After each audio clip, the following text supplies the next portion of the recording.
Hagling kiri ka berthei ngawat ka dau kami na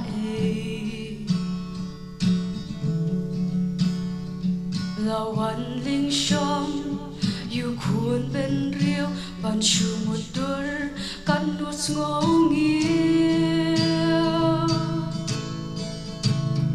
shanu ki por barim ki ja Kacha ba phai tang jing war ha ching chot ka per thei la nam ijli para khasi tang jing bishni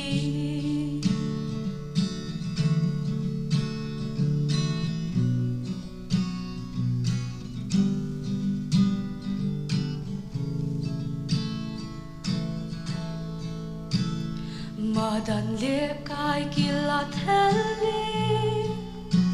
so ting ko ben her kot kudi shanu ki ching yar khi ayam halur madan plang ba ngam shanu ki por barim ki cha Kacha ba phai tang jing war ha ching chot ka per thei la nang ijli para khasi tang jing bishni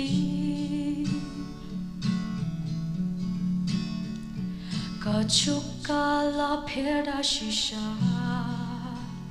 kam ya ha bat por ba men shwa La chur than ka putin neng na ginong wei ba chu khot pha reng sang ye ching bishni bara briu yo putin neng ki khun ki siu ba yo po ka long ying long sem Yo piyam da ka jing yam rem Shanu ki por barim ki ja Kacha ba phai tang jing war ha Ching chot ka per thei la nang ijli para khasi tang jing bishni Kubleishibu